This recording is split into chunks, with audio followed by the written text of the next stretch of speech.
Hey everybody, Jill from Two Dogs Media. Want to introduce you to Keysearch.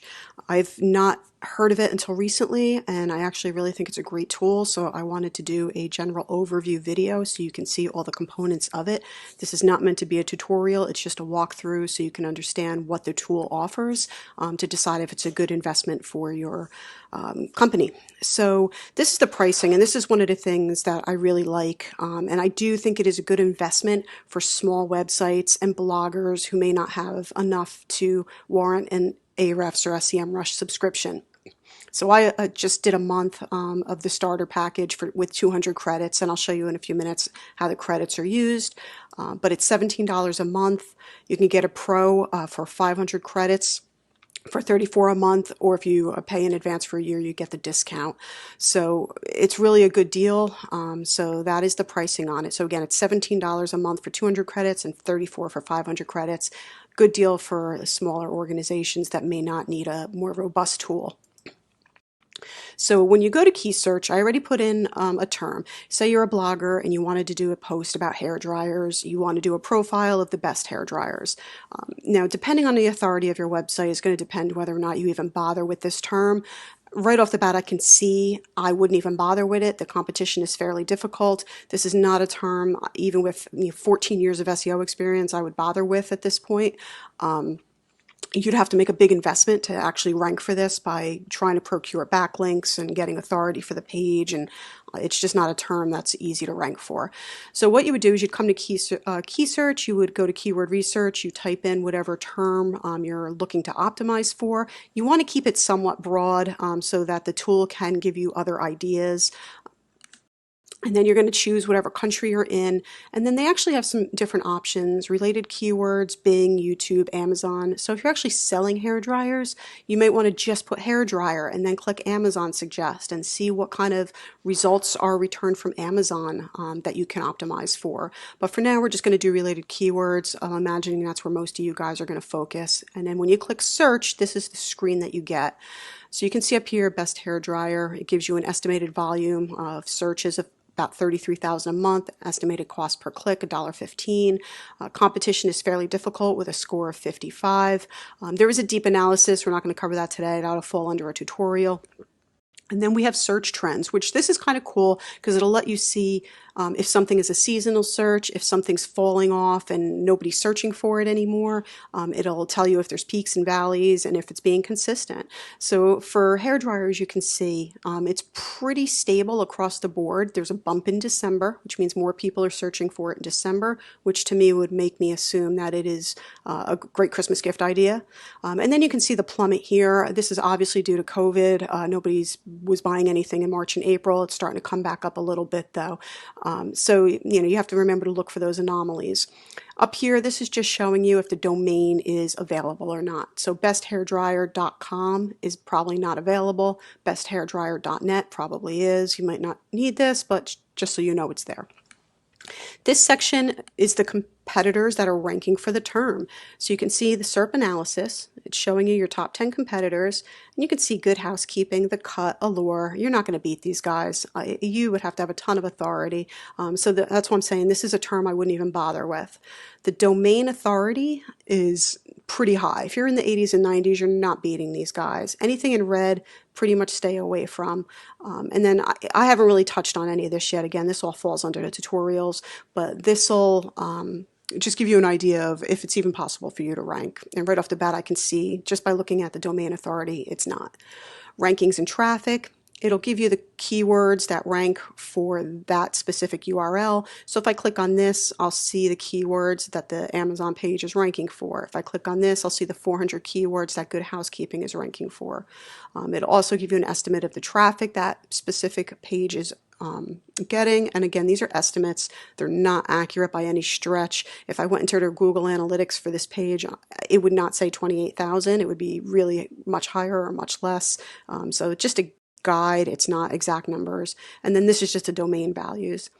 And then social, you can see Facebook, Pinterest shares, again, estimates, but probably pretty close. So you can see how popular something is on Facebook or Pinterest. And then below that, it's just giving you some keyword suggestions.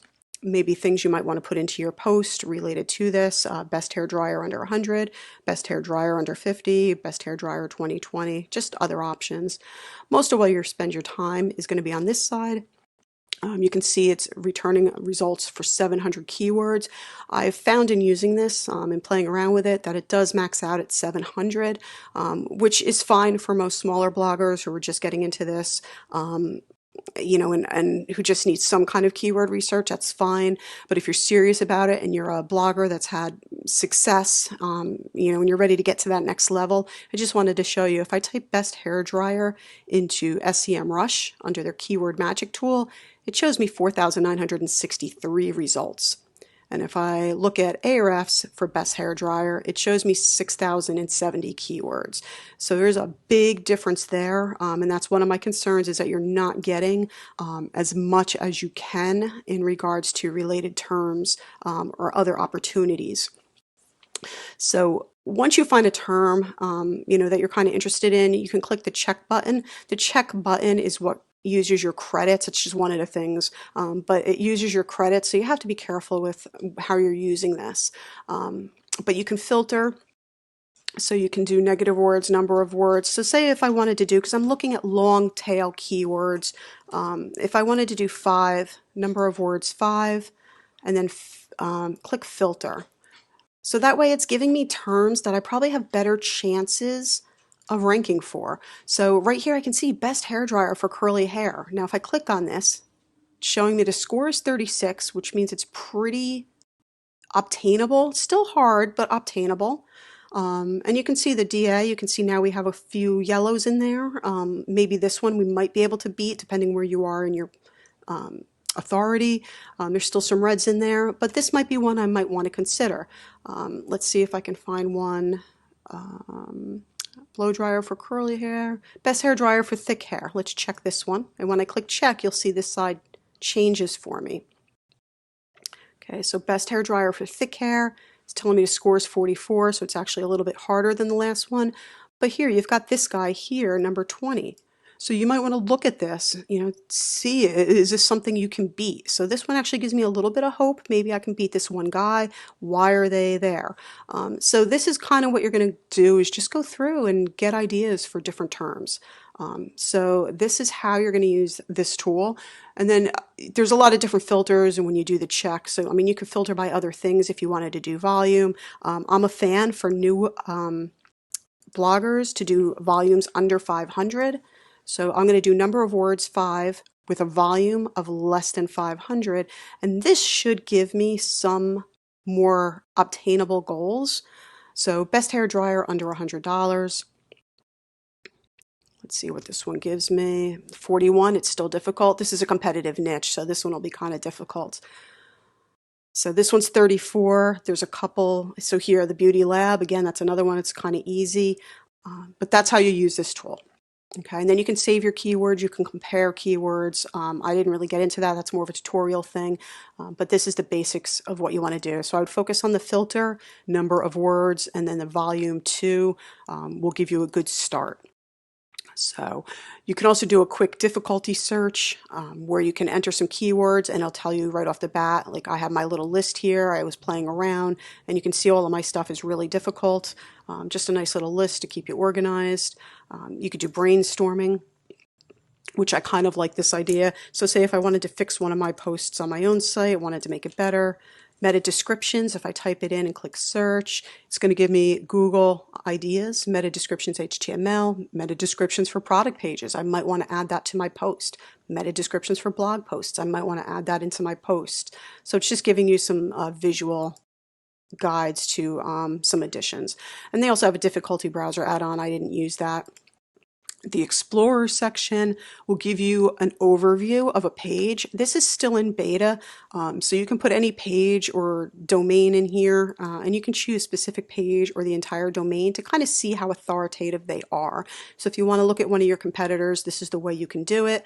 It's telling me this birdie has a pretty good domain strength, 5.8 out of 10. Their competition is fairly difficult. You're going to have a hard time beating them. And then it's telling you the organic keywords that they rank for. So you can see all the keywords for this specific page, These are all the keywords that they rank for, and then it's giving you the backlinks. The one thing I found, the backlinks are not at all accurate in this tool. There's a lot more backlinks going on.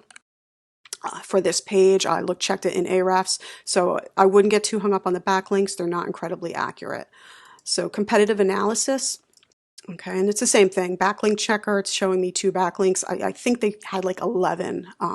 These 2 weren't even in what I saw on Ahrefs. So the backlink is not that competitive. I wouldn't put too much faith in this. Organic keywords. Let's see, I'll just put in my own domain for now, so you can kind of see how this looks. I'm going to do the entire domain, but you can do this for any of your competitors, and that's what's really cool about it. So you can see, so it's only going to show me 1,000 entries. So there are limitations, but you can see, you know, I'm ranking number 1 for this, I'm ranking number 1 for that, ranking number 1 for that. So this is a good way to kind of see where a competitor is in terms of their rankings. Or you can use a specific page if you're going up against a specific page. Okay, so we got that. Competitor gap. So what you can do is you enter your site and enter your competitor's site, and it'll give you the keywords that your competitor ranks for that you may not. So if you already have a page written and they have a page that's similar, you put those 2 pages in, and it's going to show you the keywords that you may be missing from your post that could be helping you. So it's a good tool for kind of making sure you're in line with some of your competitors. URL metrics, it's just, again, another guide to kind of see page authority and domain authority. There's a lot of tools out there that do that, and then page analyzer. So this one is kind of cool in that it tells you a lot just about this singular page. It does take a little bit to load. So here we've got just an overview of how this page is doing. So you can see a general website score 76.5. Again, guys, these are not like hardcore metrics. It's a tool. Even with the website auditing tools, I don't like those manual tools. They're never 100% accurate, and it's not a SEO score. SEO is more than anything a tool can give you data for. But what this is giving you is just a really good bird's eye view of what your competitor's doing well and what they're not. So their title tag is in good shape. They have meta properties going. They're missing alt tags. They're missing iframes, or they have an iframe. So you can just kind of get a good insight into where they're doing well and where they're not, and maybe grab some ways to steal the rank from them. So definitely a cool tool for looking at your competitors. All right, YouTube research, I didn't dig too much into this unless you're on YouTube, but it's, again, the same thing where you can research who's doing well on YouTube, how difficult a term is on YouTube, all that. It's just specific to YouTube. And then we have the rank tracking section. So I just put in a few just to kind of test it out. You can see my volume hasn't changed. It does update daily. This one went up 1 spot. So I have 1 up, 1 down. You could do multiple domains, and it's just a great way to see where you are. So I definitely recommend doing this if you can. It does a couple cool things where it'll show you where you are over a course of time. So like this one went up, so in my little graph, I can see it bounced up, and you can see I've been kind of up and down over the last couple of weeks. I jump up, I jump down, and it'll also show you who is ranking in the top 10. So I can see, you know, I got to beat these guys. So I'm going to work on my page a little bit and see if I can move up even further. So these are all great tools. And so that's rank tracking. And then under more tools, they have two things that are kind of cool. So I did play around with this the other day. I copied and pasted my meta description post in here. And then what it did is it gave me all this great information. Now, if there's one thing you're going to spend time in this tool on, it would be this. This and your keyword research will be the 2 things that'll help you the most. So meta description examples is my main keyword. You can see it's fairly difficult. If I had my content in here, it would give me a word count. And it tells me where the average word count is for the top 10 results, and we can see where I am in line with those top 10 competitors. So if I have 4,000 words and they only have 2,000, I might want to consider reducing my content. If I'm at 1,000 and they're at 2,000, I might want to increase my content. So you want to be in line with what your top 10 competitors are doing, and that's what this tool is about, helping you do that. Recommended keywords, it gives you a list of the recommended keywords. It gives you a list of the must-use keywords. These are the keywords that all of your competitors are using and ranking with. So if I don't have SEO meta in my post, it's going to tell me. It's going to stay orange. It's going to say you need to put SEO meta in here. And watch what happens if I put SEO meta. Okay, it turns blue so that I know I've used it. So this is a really good way to optimize your post based on what the top competitors are doing. It's going to give you related keywords. And again, same thing. If I put in meta description tag, you can see it turn blue. Okay, and then this one turned blue because meta description's in there also. So it's just going to help me make sure I'm using all the keywords that are being recommended for me. Gives you research. It gives you snippets from existing top pages so that you can have some inspiration for your content. You can look at some questions that you can add to your post. What is a meta description example? What is a meta description? There's lots of great stuff in here. And then it'll tell you the SERPs. Okay, so this is the top 10 pages on the SERPs. I can click and easily click through and view the page. I can export all the data. Guys, this is like the game changer thing. So I highly recommend using this tool even just for this. It'll just really help you optimize your post based on what those top pages are using. And then last, they have Opportunity Finder, which is a newer tool and I think still beta, but this is really cool. So say if I had my post about meta description examples, okay, say I want to look for forums. It gives you 3 options. You can try and find who's doing where I can find guest post opportunities, where I can find forums where this is being talked about, and where I can find blogs where this is being talked about. So if I click forums and click search, okay, you can see there's some forums going on, and maybe I can see about leaving a comment or leaving a link. So I would just kind of scroll through this and see if there's anything related. I can do blogs. Okay, nothing available at this time, and I can click guest posts.